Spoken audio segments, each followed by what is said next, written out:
আসসালামু আলাইকুম। আপনারা শুনছেন সর্বশেষ বাংলা খবর। শুরুতে শিরোনাম পড়ে বিস্তারিত। পাটোয়ারির বিরুদ্ধে মামলা করে বিপাকে সেই বিএনপি নেতা। মুখে সংস্কারের কথা বললেও সরকার কার্যত আওয়ামী লীগের পথেই হাঁটছে। ছাত্রদল কর্মীকে কোপালো আওয়ামী লীগের নেতাকর্মীরা। জনগণের সঙ্গে চাতুরি করলে আওয়ামী লীগের মতোই পরিণতি হবে বিএনপিকে। আখতার।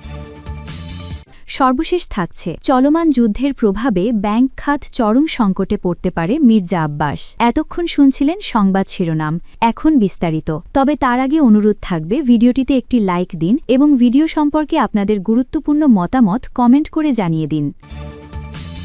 পাটোয়ারির বিরুদ্ধে মামলা করে বিপাকে সেই বিএনপি নেতা।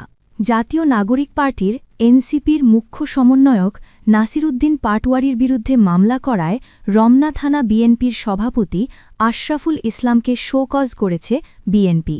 রবিবার ৮ মার্চ বিএনপির সিনিয়র যুগ্ম মহাসচিব অ্যাডভোকেট রুহুল কবির রিজভী স্বাক্ষরিত এক নোটিশে এ শোকজ করা হয়। নোটিশে বলা হয়, রবিবার সকালে আপনি অর্থাৎ আশরাফুল ইসলাম দলের অনুমতি ব্যতিরেকে স্বপ্রণোদিত হয়ে এনসিপির মুখ্য সমন্বয়ক নাসির উদ্দিন পাটোয়ারির বিরুদ্ধে একটি মামলা দায়ের করে দলের সাংগঠনিক শৃঙ্খলা ভঙ্গ করেছেন।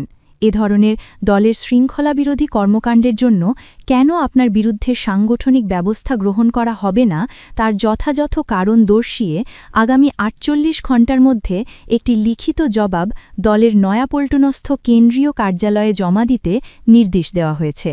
এর আগে রবিবার সকালে বিএনপির স্থায়ী কমিটির সদস্য মির্জা আব্বাসকে অপরাধমূলক ভয়ভীতি দেখানো এবং মানহানির অভিযোগ এনে ঢাকার একটি আদালতে নাসির উদ্দিন পাটোয়ারির বিরুদ্ধে বাদী হয়ে মামলা দায়ের করেন রমনা থানা বিএনপির সভাপতি আশরাফুল ইসলাম। দলের অনুমতি ছাড়া এ মামলা করায় তাকে শোকজ করা হয়। মুখে সংস্কারের কথা বললেও সরকার কার্যত লীগের পথেই হাঁটছে বলে মন্তব্য করেছেন জাতীয় নাগরিক কমিটির এনসিপির আহ্বায়ক ও সংসদের বিরোধীদলীয় চিফ হুইপ নাহিদ ইসলাম। রবিবার ৮ মার্চ বরিশাল নগরীর হালিমা খাতুন স্কুল মাঠে জাতীয় নাগরিক পার্টির এনসিপির বরিশাল বিভাগীয় ইফতার অংশ নিয়ে তিনি এ মন্তব্য করেন। নাহিদ ইসলাম বলেন, যদি বিএনপি শহীদের রক্তের সাথে বেইমানি করে ভারতের সঙ্গে কোনো আতাত করে তবে আমাদের রাজপথে নামা ছাড়া আর কোনো বিকল্প থাকবে না। আজ আমরা এমন এক অবস্থায় দাঁড়িয়েছি যেখানে বর্তমানে চাঁদাবাজকে চাঁদাবাজ বলা যাচ্ছে না। হামলা, মামলা আর হুলিয়ার ভয় দেখিয়ে এনসিপিকে থামানো যাবে না। এসব উপেক্ষা করেই আমাদের জন্ম। এনসিপির আহ্বায়ক অভিযোগ করেন, সুপরিকল্পিতভাবে ইলেকশন ইঞ্জিনিয়ারিং করে আমাদের হারানো হয়েছে। একই সঙ্গে তিনি বর্তমান সরকারের কর্মকাণ্ডকে বিগত আওয়ামী লীগ সরকারের ফ্যাসিবাদী আচরণের সঙ্গে তুলনা করে হুঁশিয়ারি উচ্চারণ করেন।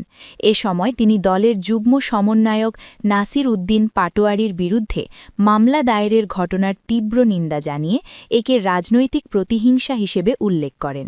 বিরোধী দলীয় চিফ হুইপ বলেন, আজকের এই মামলার মধ্য দিয়ে বর্তমান সরকারের আসল মুখ স্পষ্ট হয়ে গেছে। তারা মুখে সংস্কারের কথা বললেও কার্যত আওয়ামী লীগের পথেই হাঁটছে। এমনকি তারা গণভোটের বৈধতা নিয়ে আদালতে প্রশ্ন তুলে জনগণের আকাঙ্ক্ষাকে খাটো করছে। মধ্যপ্রাচ্যের যুদ্ধকে প্রসঙ্গ এনে নাহিদ বলেন, বাংলাদেশের ওপর বর্তমানে বৈশ্বিক চাপ রয়েছে এবং এই সংকট উত্তরণে সকল রাজনৈতিক শক্তিকে ঐক্যবদ্ধ হওয়া জরুরি। ইফতার মাহফিলে বিভাগের বিভিন্ন জেলা উপজেলা থেকে এনসিপি ও অঙ্গ সহযোগী সংগঠনের সহস্রাধিক নেতাকর্মী অংশ নেন। ছাত্রদল কর্মীকে কোপালো আওয়ামী লীগের নেতাকর্মীরা। নোয়াখালীর চাটখেল উপজেলায় ছাত্রদলের এক কর্মীকে কুপিয়ে আহত করেছে আওয়ামী লীগের নেতাকর্মীরা। শনিবার ৭ মার্চ সন্ধ্যার পর কড়িহাটি বাজারে এ ঘটনা ঘটে। আহত অবস্থায় মো ফয়সাল নামের ওই ছাত্রদল কর্মী তার ফেসবুকে লাইভে এসে কথা জানান। লাইভে ফয়সালকে বলতে শোনা যায়, আমি ছাত্রদল করি। ৫ আগস্টের আগ থেকেই আওয়ামী লীগের বিরুদ্ধে লেখালেখি করি। আমি আজ ঢাকা থেকে বাড়িতে আসি।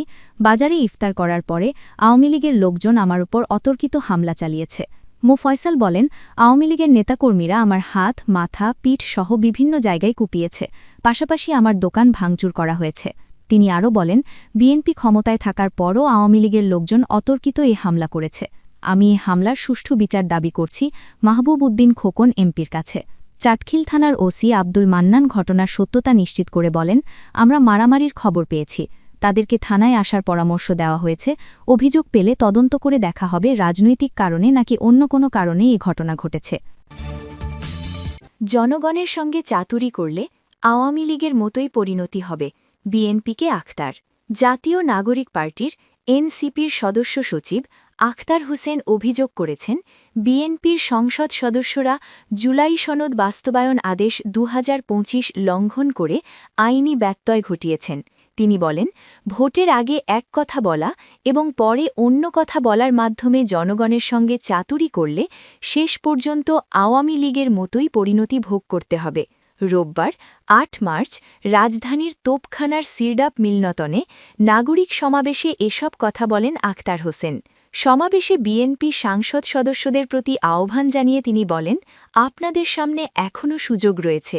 ১২ মার্চ সংসদ অধিবেশন শুরুর দিনই সংবিধান সংস্কার পরিষদের সদস্য হিসেবে শপথ নিন এবং সংস্কার কাজে যুক্ত হন।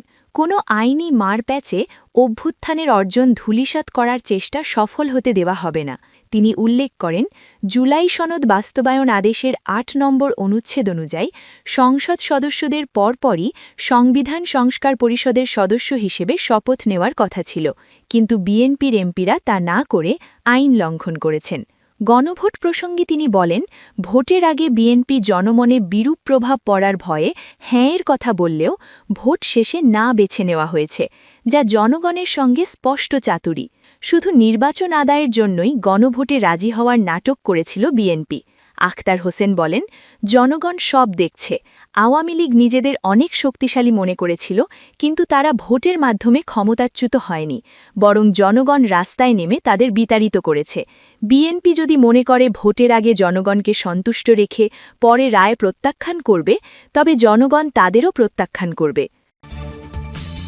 চলমান যুদ্ধের প্রভাবে ব্যাংক খাত চরম সংকটে পড়তে পারে, মির্জা আব্বাস।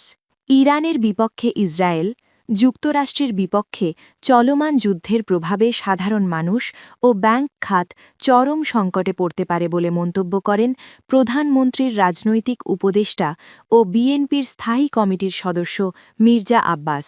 রোববার ৮ মার্চ বাংলাদেশ কৃষি ব্যাংকের দোয়া ও ইফতার মাহফিলে অংশ নিয়ে তিনি একথা বলেন। আমদানি রফতানি বন্ধ হওয়ার আশঙ্কা জানিয়ে মির্জা আব্বাস বলেন, এই যুদ্ধ কবে শেষ হবে তা নিশ্চিত করে বলা যায় না। রাজনৈতিক প্রসঙ্গে তিনি অভিযোগ করেন, তার প্রতিপক্ষ চরম মিথ্যাচার করছে, যা আন্তর্জাতিক ও ধর্মীয়ভাবেও নিন্দনীয়। মির্জা আব্বাস আরও বলেন, শুধুমাত্র ক্ষমতায় যাওয়ার নেশায় কেউ না কেউ দেশটাকে ধ্বংসের দিকে ঠেলে দিচ্ছে। বর্তমানে দেশ ঋণের বোঝায় জর্জরিত বলেও মন্তব্য করেন তিনি।